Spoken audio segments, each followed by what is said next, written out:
मधुपुर गांव गंगा के किनारे बसा एक छोटा सा गांव था, जहां हरे भरे खेतों के बीच एक रहस्यमयी बरगद का पेड़ सदियों से खड़ा था।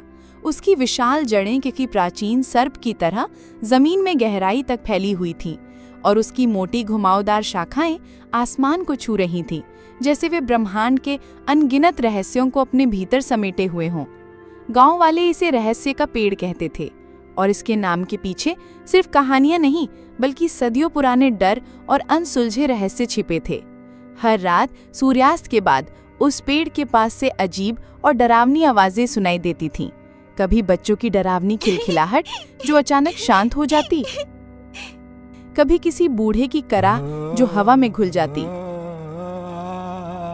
तो कभी पत्तों की सरसराहट के बीच किसी अदृश्य फुसफुसाहट का भ्रम, जैसे कोई प्राचीन आत्मा फुसफुसा रही हो। कुछ का मानना था कि पेड़ के नीचे प्राचीन काल का एक अतुलनीय खजाना छिपा है, जिसे सिर्फ भाग्यशाली और पवित्र हृदय वाले ही पा सकते हैं, जबकि कुछ का मानना था कि वहां बुरी आत्माएं और भटकती प्रेतात्माएं वास करती हैं, जो किसी भी राहगीर को अपने मायावी जाल में फंसाकर हमेशा के लिए कैद कर सकती हैं। इसी गहरे डर के कारण सूर्यास्त के बाद कोई भी उस पेड़ के पास जाने की हिम्मत नहीं करता था और दिन में भी लोग एक निश्चित दूरी बनाए रखते थे, जैसे पेड़ के चारों ओर एक अदृश्य अभेद्य घेरा हो। इसी गांव में रहता था रामू, एक गरीब किसान। उसकी छोटी सी झोपड़ी थी, जिसकी टूटी हुई छत बारिश में टपकती थी और जिसकी दीवारें मिट्टी और गोबर से बनी थीं। वो अपने सूखे खेतों में दिन रात एक कर मेहनत करता था। सुबह सूरज उगने से पहले उठकर और रात ढलने के बाद थककर सोता था। लेकिन प्रकृति के क्रूर मार और भाग्य की निरंतर परीक्षा ने उसे कभी चैन से नहीं जीने दिया। उसका एक दोस्त था, शेखर, जो हमेशा जल्दी अमीर बनने के सपने देखता था और अक्सर हवाई किले बनाता रहता था। उसकी बातों में अक्सर लालच की चमक और जल्दबाजी की धुन होती थी। वो हमेशा आसान रास्तों की तलाश में रहता था, भले ही उसके लिए दूसरों को नुकसान पहुंचाना पड़े। गांव में सूरज, एक लालची और क्रूर व्यापारी जिसका सूदखोरी का धंधा पूरे गांव में फैला था, भी रहता था।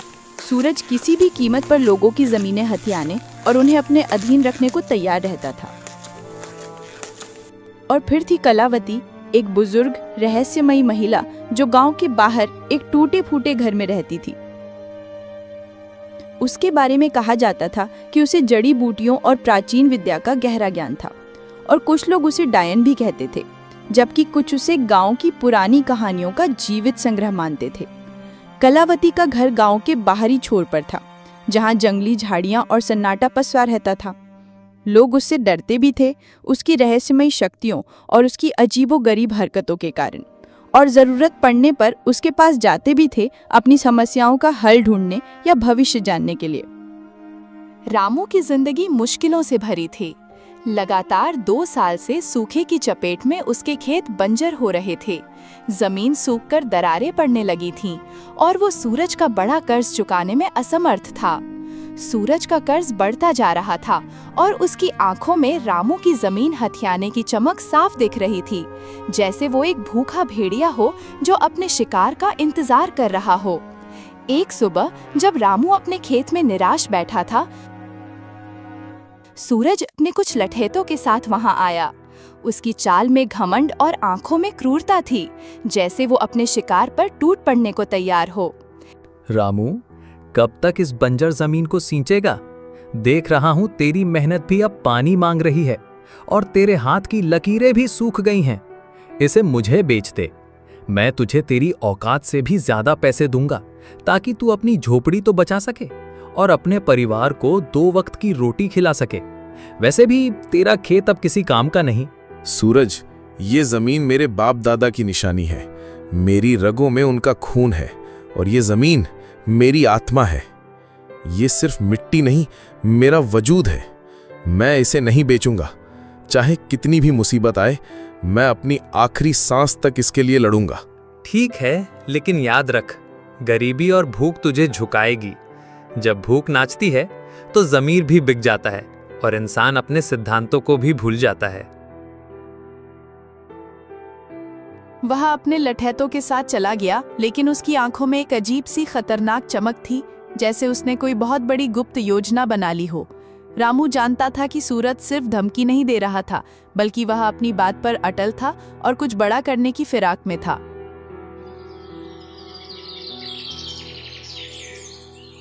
उसी शाम रामू अपने दोस्त शेखर से मिलने गया।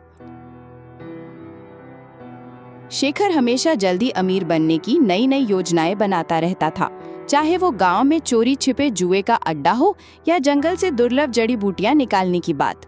उसकी हर बात में एक छिपी हुई स्वार्थ की गंध होती थी और वो हमेशा दूसरों का फायदा उठाने के मौके तलाशता रहता था। रामू, सुना है ना, रहस्य के पेड़ के नीचे एक पुराना खजाना छिपा है। गांव वाले सदियों से यही कहते आए हैं और मुझे लगता है कि इस बार ये सच है। मुझे एक पुराना नक्शा मिला है जिस पर कुछ अजीब प्रतीक बने हैं। अगर हम उसे ढूंढ लें तो सारी गरीबी खत्म, हम राजाओं की तरह रहेंगे। तू अपने खेत को सोने से पाट सकेगा और मैं एक बड़ा महल बनाऊंगा जिसे देखकर दुनिया हैरान रह जाएगी। शेखर, ये सब गांव वालों की बनाई कहानियां हैं, सिर्फ डरने के लिए। कौन सा खजाना? और उस पेड़ के पास तो भूत प्रेत का डर है। तूने खुद कितनी कहानियां सुनी हैं? उस पेड़ के बारे में हर कहानी खून और शाप की बात करती है। डरने की क्या बात, अंधविश्वास है सब। डरपोक लोग ही कहानियां गढ़ती हैं। हम दोनों मिलकर जांच करेंगे, पूरी रात वहीं रुकेंगे। अगर खजाना मिला तो आधा आधा बांट लेंगे, दोस्ती में कोई कमी नहीं। शेखर की बातों में रामू को हमेशा से थोड़ी चालाकी दिखती थी, लेकिन इस बार उसकी उत्सुकता कुछ ज्यादा ही थी। उसकी आवाज में एक अजीब सी जल्दबाजी थी, जैसे वो कोई मौका हाथ से जाने नहीं देना चाहता था। रामू ने शेखर की बात को मजाक में डाल दिया, लेकिन उसके मन में एक सवाल कौंध गया। क्या वाकई उस पेड़ में कोई रहस्य था और शेखर की इतनी उत्सुकता के पीछे सिर्फ दोस्ती थी या कुछ और? क्या उसने सूरज की योजना के बारे में कुछ सुन लिया था या उसके पास वाकई कोई नक्शा था? शेखर के पास कौन सा नक्शा था? क्या वो वाकई रामू का दोस्त था या उसकी अपनी कोई छिपी मंशा थी जिसे वो दोस्ती की आड़ में पूरा करना चाहता था? सूरज की चाल क्या थी? क्या वो सिर्फ जमीन चाहता था या खजाने के बारे में भी उसे कुछ पता था? क्या शेखर ने सूरज की बात सुन ली थी और वो पहले खजाना पाना चाहता था? अगले दिन गांव में एक अजीब सी अफवाह फैली। कहा गया कि कलावती, वो बुजुर्ग रहस्यमयी महिला जिसने कई दशकों से गांव से दूरी बना रखी थी, ने रहस्य के पेड़ के बारे में कुछ देखा था। एक सपना, एक दर्शन या शायद कोई प्राचीन भविष्यवाणी जो सदियों से छिपी थी। रामू और शेखर दोनों ही उत्सुकता से भरे उसके घर गए। कलावती का घर गांव के एक कोने में था, जहां सन्नाटा पसरा रहता था और चारों ओर सूखी जड़ी बूटियों की तेज अजीब सी गंध फैली हुई थी। उसके घर की दीवारों पर अजीबोगरीब नक्शे खुदे थे, जिनमें पुराने प्रतीकों और तारों की चाल का जिक्र था, और कोने में ताड़ के पत्ते पर लिखी जीर्ण शीर्ण पोथियां और प्राचीन किताबें बिखरी पड़ी थीं। हर चीज रहस्यमयी और पुरानी लग रही थी, जैसे वो किसी और समय से जुड़ी हो। रामू, शेखर, मैंने सपने में देखा है। उस बरगद के नीचे एक प्राचीन खजाना है जो केवल सच्चे दिल वाला पा सकता है। लेकिन सावधान, उस पेड़ की रक्षा एक बहुत पुरानी शक्तिशाली अदृश्य शक्ति करती है। वो शक्ति हर उस व्यक्ति पर कहर ढाती है जिसकी नीयत में खोट हो, जो लालच से भरा हो। उसके लिए पेड़ एक भयानक जाल बन जाता है जहां से कोई वापस नहीं लौटता। कलावती माँ, हमें वो खजाना चाहिए। बताओ क्या करना होगा? हम कुछ भी करेंगे। मैं अपनी जान भी दांव पर लगाने को तैयार हूँ। मुझे वो नक्शा मिला है, क्या वो सच है? कलावती ने एक पुरानी जीर्ण शीर्ण किताब निकाली, जिसके पन्ने पीले पड़ चुके थे और उन पर अजीब सी भाषा में कुछ लिखा था जिसे कोई नहीं पढ़ सकता था। इस किताब में लिखा है कि खजाने को पाने के लिए 3 चीजें चाहिए: साहस, विश्वास और बलिदान। लेकिन रास्ता धोखे और मायाजाल से भरा है। हर कदम पर परीक्षा होगी, हर मोड़ पर जाल बिछे होंगे जो तुम्हारी आत्मा को परखेंगे। उसने एक पन्ना दिखाया जिस पर एक जटिल प्रतीक बना हुआ था, जो शेखर के नक्शे पर बने प्रतीक जैसा ही था। ये प्रतीक हमें सही रास्ता दिखाएगा, लेकिन इसे समझना आसान नहीं। ये सिर्फ उन्हीं के लिए है जो इसे समझने के योग्य हैं। जो इस प्रतीक को समझेगा वही पहला कदम उठा पाएगा। उसने फिर वो पन्ना छिपा लिया। रामू को कलावती की बातों पर पूरी तरह यकीन नहीं हुआ। उसे लगा कि कलावती कोई खेल खेल रही है या उसे भ्रमित कर रही है। उसने पूछा, कलावती माँ, तुम्हें ये सब कैसे पता? क्या तुम हमें बेवकूफ बना रही हो या तुम हमें अपने किसी जाल में फंसाना चाहती हो? ये सिर्फ कहानियां हैं या कुछ और? रामू, सच्चाई को जानने के लिए साहस चाहिए और मुझ पर विश्वास करने के लिए भी। अगर तुम तैयार हो और तुम्हारी नीयत साफ है तो आज रात हम पेड़ के पास जाएंगे। वहां तुम्हें पहला संकेत मिलेगा, एक ऐसा संकेत जो तुम्हें बताएगा कि तुम सही रास्ते पर हो या नहीं, और तुम्हारे सामने पहली पहेली आएगी। कलावती ने फिर से उस पन्ने पर हाथ रखा जिस पर प्रतीक बना था, और एक पल के लिए उसकी आंखों में एक अजीब सी चमक आई, जैसे वो कोई गहरा रहस्य छिपा रही हो या वो खुद उस रहस्य का हिस्सा हो। रामू को लगा कि उसने कुछ और भी छिपाया है, कुछ ऐसा जो इस कहानी को पूरी तरह बदल सकता है। क्या कलावती शेखर के नक्शे के बारे में जानती थी? कलावती की बातों में कितनी सच्चाई थी? क्या वो वाकई खजाना ढूंढने में मदद करना चाहती थी या उसका कोई और मकसद था? क्या वो कोई रहस्य छिपा रही थी, और अगर हाँ तो क्यों? क्या वो इस खजाने के बारे में पहले से जानती थी या वो इस पेड़ से जुड़ी किसी प्राचीन परंपरा का हिस्सा थी? शेखर का नक्शा कितना सही था? रामू, शेखर और कलावती ने रात को पेड़ के पास जाने की योजना बनाई। सूरज को इसकी भनक लग गई क्योंकि उसके जासूस पूरे गांव में फैले हुए थे जो उसे हर छोटी बड़ी खबर देते थे। वह चुपके से उनके पीछे चल दिया। उसकी नीयत खजाने पर थी और वह किसी भी कीमत पर उसे हासिल करना चाहता था, भले ही उसे किसी की जान लेनी पड़े। रात के अंधेरे में बरगद का पेड़ पहले से कहीं ज्यादा डरावना लग रहा था। उसकी विशाल जड़ें सांपों की तरह जमीन पर फैली हुई थीं, जो अंधेरे में और भी भयानक दिख रही थीं, और उसकी मोटी शाखाएं आसमान को छू रही थीं, जैसे वे डरावने हाथ हों जो उन्हें अपनी ओर खींच रहे हों या उन्हें फाड़ने को तैयार हों। हवा में साई साई की एक अजीब सी आवाज़ थी, जैसे पेड़ खुद कोई रहस्य फुसफुसा रहा हो या किसी अदृश्य आत्मा की कराह हो, और पेड़ की शाखाएं मानो जीवित होकर हिल रही थीं, जैसे वे उन्हें अंदर आने से रोकना चाहती हों या उन्हें चेतावनी दे रही हों। रामू का दिल जोर जोर से धड़क रहा था। उसे अपनी माँ की सुनाई डरावनी कहानियां याद आ रही थीं, जिनमें पेड़ आत्माओं का घर था और उसकी जड़ें नरक का रास्ता। शेखर, ये जगह ठीक नहीं लग रही। मुझे कुछ अजीब सा महसूस हो रहा है। हमें वापस चलना चाहिए। ये सब मजाक नहीं है। यहाँ कुछ अदृश्य शक्ति है जो हमें अंदर नहीं जाने देगी। अरे अब पीछे नहीं हटना, खजाना हमारे सामने है। सोचा था कि तू बहादुर है रामू। क्या तू इन कहानियों से डर गया? ये सिर्फ हवा की आवाजें हैं। चुप रहो दोनों, हमें किताब के निर्देशों का पालन करना होगा। डरोगे तो खजाना कभी नहीं मिलेगा। ध्यान से देखो, पेड़ तुम्हें बुला रहा है। ये तुम्हें रास्ता दिखाएगा, लेकिन तुम्हें अपनी आत्मा को शुद्ध रखना होगा।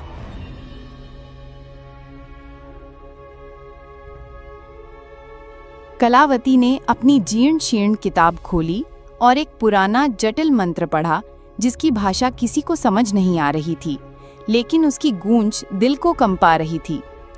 मंत्र खत्म होते ही अचानक पेड़ की जड़ों के पास जमीन हिलने लगी, जैसे नीचे कुछ हलचल हो रही हो, और मिट्टी ऊपर उठने लगी एक अजीब सी रोशनी के साथ। एक पुराना जंग लगा ताला दिखाई दिया जो जमीन में धंसा हुआ था और अजीब प्रतीकों से सजा था, जो अंधेरे में चमक रहे थे जैसे वे जीवित हों।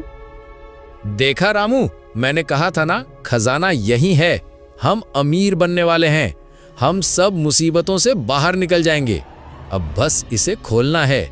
इस ताले को खोलने के लिए 3 चीजें चाहिए, एक साहसी का खून, एक विश्वासी का आंसू और एक बलिदान। ये तीनों चीजें एक साथ पवित्र भावना से अर्पित की जानी चाहिए। कोई भी लालच या स्वार्थ इसे भंग कर देगा और खजाने के संरक्षक तुम्हें कभी माफ नहीं करेंगे। रामू ने साहस दिखाते हुए अपना हाथ काटा और खून की कुछ बूंदें ताले पर डाली। ताला हल्का सा चमक उठा और उस पर बने प्रतीक तेजी से जलने लगे, जैसे वे आग पकड़ रहे हों। शेखर ने अपनी माँ की याद में आंसू बहाए और ताले पर डाले। आंसू गिरते ही ताले से एक धीमी रहस्यमयी गूंज सुनाई दी, जैसे पेड़ खुद बोल रहा हो या कोई अदृश्य शक्ति जगा हो। लेकिन बलिदान का मतलब क्या था? कलावती ने अभी तक कोई संकेत नहीं दिया था। बलिदान का मतलब है कि तुम में से कोई अपनी सबसे कीमती चीज यहाँ छोड़ देगा। ये त्याग की निशानी होगी जो खजाने के देवता को संतुष्ट करेगी और तुम्हें उसकी कृपा मिलेगी। यह सिर्फ एक वस्तु नहीं, तुम्हारी आत्मा का अंश होगा। रामू ने अपनी माँ की दी हुई एक पुरानी चांदी की अंगूठी निकाली जो उसके लिए सबसे कीमती थी, उसकी माँ की आखिरी याद, और उसने कभी उसे खुद से दूर नहीं किया था। उसने आंखें बंद करके उसे ताले के पास रख दिया। उसके चेहरे पर दर्द और दृढ़ता थी। शेखर ने अपनी जेब से एक पुराना चमचमाता सिक्का निकाला जो उसके दादाजी का था। वो उसे देने में हिचकिचा रहा था, उसके हाथ कांप रहे थे। उसके चेहरे पर लालच साफ दिख रहा था, लेकिन खजाने की भूख ने उसे मजबूर किया। उसने भी उसे रख दिया, लेकिन कलावती ने कुछ नहीं दिया। कलावती माँ, तुमने बलिदान में कुछ क्यों नहीं दिया? तुमने हमें धोखा दिया है। ये कैसा बलिदान है? मेरा बलिदान मेरा समय है जो मैं तुम्हें दे रही हूँ, और मेरा ज्ञान जो मैं तुम्हें इस यात्रा में दे रही हूँ। तुम दोनों ने जो दिया वो तुम्हारे लिए कीमती था, मेरे लिए नहीं। मेरा बलिदान अलग है और तुम इसे अभी नहीं समझोगे। मेरा जीवन ही मेरा बलिदान है। रामू को शक हुआ, लेकिन तभी ताला एक तेज गड़गड़ाहट जैसी आवाज के साथ खुल गया, जैसे सदियों का रहस्य खुल रहा हो, और जमीन भी कांपने लगी। जमीन में एक गहरा अंधेरा गड्ढा दिखाई दिया, जिसमें एक चमकता हुआ पुराना संदूक रखा था। उसकी चमक इतनी तेज थी कि आंखें चौंधिया गईं, और उसमें से एक अजीब सी मीठी सुगंध आ रही थी जो मन को भ्रमित कर सकती थी। कलावती ने बलिदान नहीं दिया, लेकिन ताला खुल गया। क्या उसने मंत्र में कुछ छिपाया था, या उसके ज्ञान का दावा सिर्फ एक बहाना था? क्या वो इन दोनों को सिर्फ मोहरा बना रही थी, या वो इस खजाने से जुड़ी किसी और गुप्त योजना का हिस्सा थी? क्या उसके जीवन का बलिदान ही वो थी, या कोई और गहरा राज था? संदूक में क्या था? क्या ये वाकई खजाना था, या कोई और रहस्य, कोई जाल? क्या सूरज आ रहा था? क्या पेड़ ने कलावती को ये शक्ति दी थी कि वो बलिदान के बिना भी ताला खोल सके? तभी सूरज अचानक झाड़ियों से निकला। उसकी आंखों में लालच और जीत की चमक थी, जैसे उसने अपनी चाल में जीत हासिल कर ली हो। उसके पीछे उसके लठैत भी थे, जो हथियारों से लैस थे। ये खजाना मेरा है। तुम सब बेवकूफ बन गए। मैंने तुम सब पर नजर रखी हुई थी। अब तुम सब यहाँ से निकलो, या तुम सब का अंजाम बहुत बुरा होगा। उसने शेखर को एक जोरदार धक्का दिया, जो संभल नहीं पाया और नीचे गिर पड़ा। उसका सिर जमीन से टकराया और वो दर्द से कराहने लगा। सूरज संदूक की ओर दौड़ा। उसकी सांसें तेज हो रही थीं और उसकी आंखों में सिर्फ धन की चमक थी। वो कुछ भी देखने को तैयार नहीं था, लेकिन जैसे ही उसने संदूक को छुआ, एक तेज नीली रोशनी निकली, जैसे बिजली कड़क रही हो, और सूरज एक भयानक चीख के साथ बेहोश होकर गिर पड़ा। उसका शरीर तेजी से कांपने लगा। उसके लठैत भी डर कर भाग गए। अपनी जान बचाने के लिए उन्होंने अपने हथियार भी वहीं छोड़ दिए।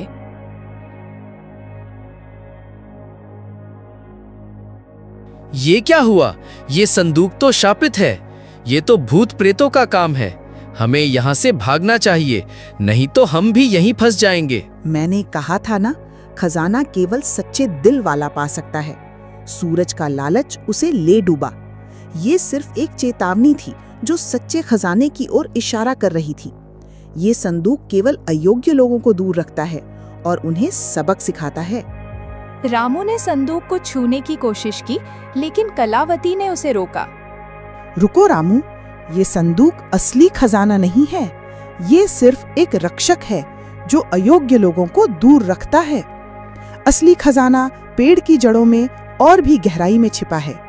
हमें एक और परीक्षा देनी होगी, एक ऐसी परीक्षा जो तुम्हारी आत्मा की गहराई को परख लेगी और तुम्हें अपने सबसे गहरे डर का सामना करना होगा। सूरज ने चुपके से पीछा किया और खजाने पर कब्जा करने की कोशिश की, लेकिन वह खुद धोखे का शिकार हो गया। यह संदूक सिर्फ एक जाल था, एक परीक्षण जो लालचियों को दूर रखता था और उन्हें एक गहरा सबक सिखाता था। असली खजाना क्या था? कलावती को ये सब कैसे पता था? क्या वो पेड़ की रक्षा करने वाली शक्ति का हिस्सा थी या वो खुद कोई गुप्त ज्ञान रखती थी? अगला परीक्षण क्या था और क्या रामू उसे पास कर पाएगा? क्या उस संदूक में कोई और रहस्य छिपा था? कलावती ने अपनी जीर्ण शीर्ण किताब से एक और मंत्र पढ़ा जो पहले वाले से भी ज्यादा जटिल और पुराना था, और उसकी आवाज में एक अजीब सी गूंज थी। मंत्र खत्म होते ही पेड़ की जड़ों से एक छोटा सा चमकीला पौधा निकला जिसके फूल सुनहरे थे और उनसे एक दिव्य मनमोहक सुगंध आ रही थी जो मन को शांत कर रही थी। ये फूल सामान्य फूलों से बिल्कुल अलग थे। वे हवा में तैर रहे थे जैसे वे इस दुनिया के न हों, और उनकी चमक अंधेरे में रास्ता दिखा रही थी जैसे वे स्वयं प्रकाश हों। ये फूल अमर हैं। इन्हें बेचकर तुम अपनी गरीबी खत्म कर सकते हो, लेकिन केवल वही इन्हें ले सकता है जिसका दिल साफ हो और जिसमें कोई लालच ना हो। जो इन्हें लालच से छुएगा वो इन्हें खो देगा और उसे कभी सुख नहीं मिलेगा, बल्कि उसे भयानक परिणाम भुगतने पड़ेंगे। रामू ने एक फूल उठाया और उसे शांति और खुशी महसूस हुई। फूल उसके हाथ में चमकने लगा और उसकी चमक रामू के चेहरे पर एक अजीब सी रोशनी ला रही थी, जैसे वह स्वयं प्रकाशित हो गया हो। शेखर ने भी एक फूल लिया, लेकिन उसका फूल उसके हाथ में आते ही मुरझा गया और फिर धूल में बदल गया। शेखर के चेहरे पर निराशा और क्रोध साफ दिख रहा था और उसकी आंखों में भयानक दर्द था। ये क्या हुआ? मेरा फूल क्यों मुरझा गया? कलावती माँ, तूने मुझसे झूठ कहा है। तू हमें बेवकूफ बना रही है। लालच और धोखा तुम्हें कभी सुख नहीं देगा शेखर। ये फूल केवल उन्हीं के लिए हैं जो निस्वार्थ हैं और जिनकी आत्मा शुद्ध है। तुम्हारी आत्मा में लालच भरा है, इसलिए ये फूल तुम्हें स्वीकार नहीं करते, बल्कि तुम्हें अस्वीकार करते हैं। कलावती माँ, तुम्हें ये सब कैसे पता? और तुमने बलिदान क्यों नहीं दिया? तुम कौन हो? क्या तुम इस पेड़ की रखवाली करती हो? रामू, मैंने तुम्हें रास्ता दिखाया। मेरा बलिदान मेरी सच्चाई थी। मेरा विश्वास था कि तुम इसे ढूंढ सकते हो, और तुम में वो सच्चाई थी। मैं इस पेड़ की संरक्षक नहीं हूँ, लेकिन मैं उन प्राचीन ज्ञान की रखवाली करती हूँ जो इस खजाने तक पहुँचाते हैं। मेरे पूर्वज इस पेड़ और इसके रहस्य के बारे में जानते थे, और उन्होंने ये ज्ञान पीढ़ी दर पीढ़ी सौंपा है। मैं इस ज्ञान की अंतिम कड़ी हूँ। उसकी आंखों में एक चमक थी, जैसे वो कुछ और भी छिपा रही हो, कोई गहरा रहस्य जो रामू अभी नहीं समझ सकता था, लेकिन जिसे जानने का समय आ गया था। कलावती ने असली खजाने का रहस्य पहले ही जान लिया था, लेकिन उसने रामू और शेखर को सिर्फ आधा सच बताया। क्या वो अपनी पहचान छिपा रही थी? क्या वो इस ज्ञान का उपयोग किसी और उद्देश्य के लिए कर रही थी, या वो इस खजाने से जुड़ी किसी और बड़ी शक्ति का हिस्सा थी? क्या वो कोई प्राचीन रहस्यमयी समाज से संबंध रखती थी जिसकी जिम्मेदारी इस खजाने की रक्षा करना थी? शेखर को गुस्सा आ गया।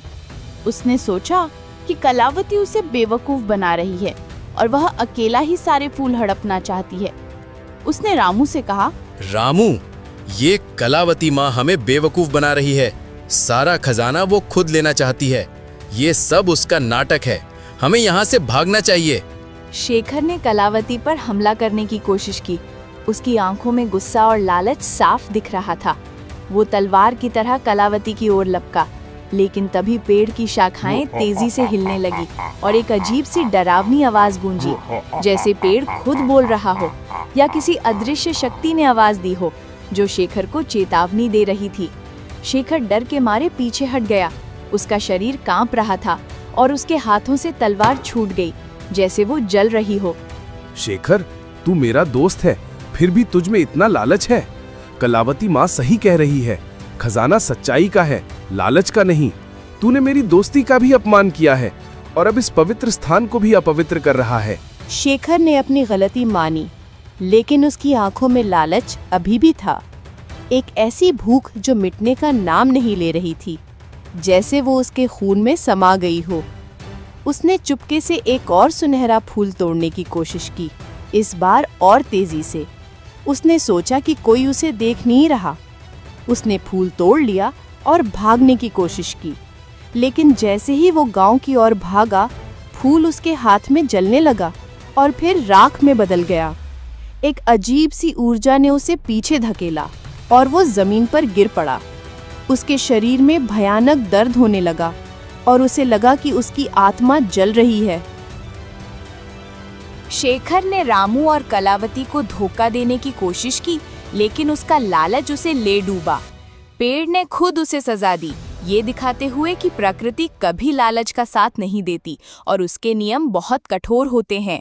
क्या शेखर फिर से कोई साजिश रचेगा? क्या पेड़ की शक्ति उसे सबक सिखाएगी या उसे हमेशा के लिए बांध लेगी? क्या सूरज के लठैट वापस आएंगे और इस बार उनका क्या इरादा होगा? पेड़ का क्रोध कितना भयानक हो सकता है। जैसे ही शेखर जमीन पर पड़ा था, दर्द से कराह रहा था। सूरज, जो अभी भी बेहोश पड़ा था, धीरे धीरे उठने लगा। उसकी आंखों में बदला लेने की आग थी, जो पहले से कहीं ज्यादा भयंकर थी, और उसके चेहरे पर एक भयानक मुस्कान थी।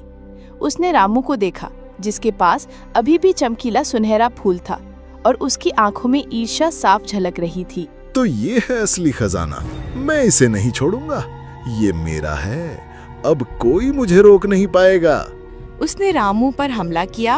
उसके हाथों में पत्थर था, वह रामू को मारना चाहता था, लेकिन इस बार कलावती तेजी से आगे आई। उसकी चाल में एक अजीब सी फुर्ती थी, जैसे वो हवा में तैर रही हो। उसने एक और मंत्र पढ़ा और पेड़ से कुछ विशाल जड़ें निकली, जिन्होंने सूरज को जकड़ लिया, जैसे वे उसे निगलने को तैयार हों, और उसकी चीखें हवा में गूंजने लगी।